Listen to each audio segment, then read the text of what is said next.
pertemuan minggu lalu, ya kita udah melihat ya Bapak Ibu, eee, alat analisa kualitatif ya, yang namanya Atlas ya. Jadi praktiknya Atlas nanti Bapak Ibu akan praktikkan pada penyusunan disertasi ya, terutama apabila keinginan meramu ya disertasinya dengan riset, mixed method gitu ya. Dan dalam hal ini adalah ya apabila Bapak Ibu menggunakan mixed method gitu ya, maka NVivo juga digunakan ya. Jadi saya hanya introduction saja Bapak Ibu hari ini, eee, bahwasanya NVivo di sini digunakan untuk riset mixed method gitu ya, disebabkan adanya kelemahan dari riset kuantitatif gitu ya. Di mana riset kuantitatif itu, menggunakan apa ya, menggunakan, eee, data tertentu ya, baik itu data primer maupun juga data sekunder gitu ya. Nah, di mana data primer maupun juga data sekunder gitu ya, ini berdasarkan pada jawaban ya, yang sifatnya persepsi atau juga berdasarkan data apa ya, berdasarkan data dari yang sudah diolah oleh pihak ketiga gitu ya. Nah, maka untuk menutupi itu digunakan juga riset kualitatif ya, di mana dalam pendekatan kuantitatif itu akan menghasilkan persamaan yang namanya disturbance term ya, atau error term gitu ya. Dan error term itulah dianggap tidak memuaskan ya bagi beberapa kalangan gitu ya. Maka dalam hal ini NVivo digunakan ya terutama untuk melihat tema-tema gitu ya Bapak Ibu. Nah, bahannya udah saya berikan gitu ya. Terutama di sini NVivo di sini bisa apa ya? Bisa mengobservasi data-data baik itu data dari YouTube gitu ya, atau juga dari berita online ya, apakah dari Facebook, sosial media gitu ya, atau juga dari tangkapan layar ya, gambar ya, berarti dengan JPG bisa diolah ya. Kalau dengan data pendekatan kuantitatif itu kita data sekunder ya, data primer gitu kan, ya menggunakan kuesioner ya, menggunakan tabulasi data kan, hanya itu kan.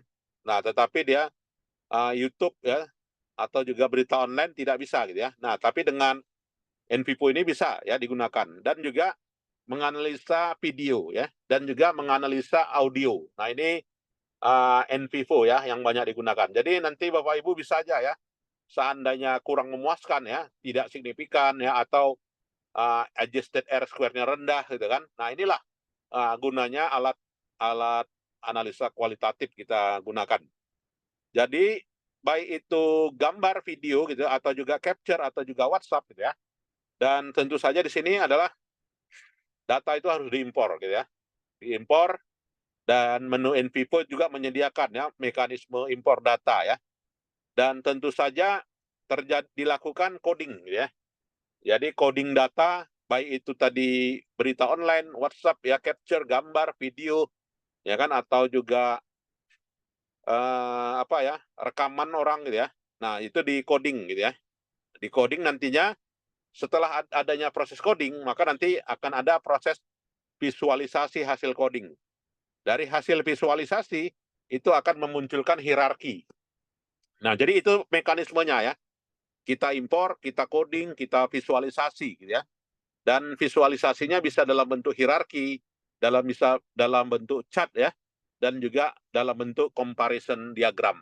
Nah, ini tujuannya kita dapatkan tema ya, yang dalam hal ini yang bisa menutupi kelemahan apabila tidak tergambar ya dari variabel penelitian Bapak Ibu yang gunakan. Nah, ini. Jadi inilah kita gunakan NVivo dan setelah adanya visualisasi gitu ya, baik itu dalam bentuk diagram tadi ya, maka apa ya?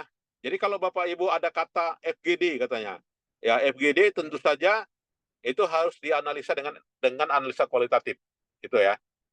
Jadi kalau kalau katanya kuesioner saja ya cukup menyebarkan kuesioner tanpa FGD. Ya kalau FGD ya tentu saja kita apa sih kesimpulan FGD? Apa sih tema dari FGD? Maka tema dari FGD itu akan diproses gitu ya, akan dikoding oleh pendekatan kualitatif gitu ya. Nah, ini caranya menutupi kelemahan-kelemahan dari riset kuantitatif gitu ya. Dan nantinya akan ada klasifikasi dan juga adanya import table ya, Bapak Ibu. Nah, ini bisa dibaca ya, bagaimana NVivo tersebut melakukan coding ya, dan juga melakukan apa ya, mendapatkan tema-tema yang ada ya. Nah, ini bahannya sudah saya berikan gitu ya, dan nanti silakan Bapak Ibu terapkan ya di hasilnya. Ya, mungkin ada yang kita diskusikan, silakan Bapak Ibu.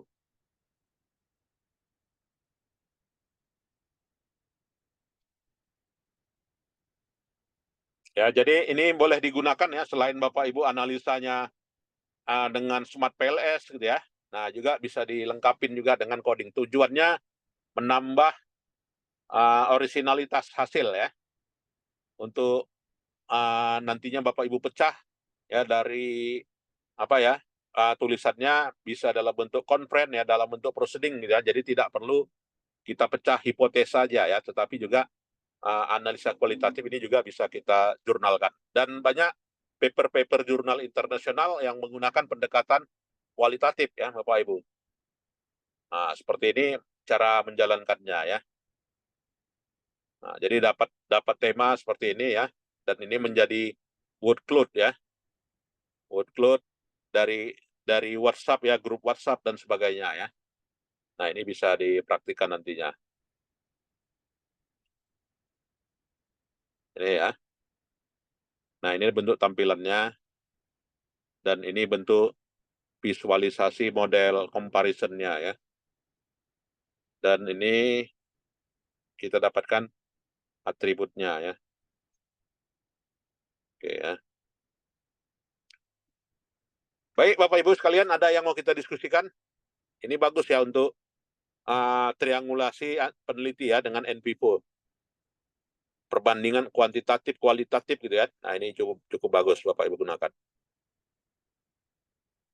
Nah, jadi disarankan ini NVivo membantu menampung semua sumber pustaka ya, yang hendak dikaji dengan melakukan coding baik manual maupun juga campuran, maupun autokode menemukan tema ya dan subtema dari semua sumber pustaka yang dikaji ya. Nah, jadi ini kita tidak tergantung pada data sekunder, data primer ya, tetapi semua sumber data. Ini bisa digunakan ya. Baik, Bapak Ibu sekalian, saya kira itu saja ya. Saya nggak bisa lama-lama. Dan silakan nantinya Bapak Ibu praktikan ya, baik itu menggunakan NVivo maupun juga menggunakan apa ya, Atlas ya. Sebenarnya banyak yang lain lagi gitu ya. Silakan aja ya untuk meningkatkan novelty dari disertasinya nanti. Silakan, ada lagi? Baik, kalau tidak ada, saya kira itu saja ya Bapak Ibu. Selamat pagi, dan inilah pertemuan yang ke-7 ya, atau ke-6? 7, Prof. 7 ya Pak ya? Oke Pak, baik. Jadi kalau dia 7 udah berakhir lah ya program kita. Iya, terima kasih ya, Prof. Ya, baik. Terima Terima kasih. kasih banyak, Prof. Ya, sama-sama. Terima kasih Selamat banyak, pagi. Prof. Assalamualaikum warahmatullahi wabarakatuh. Waalaikumsalam.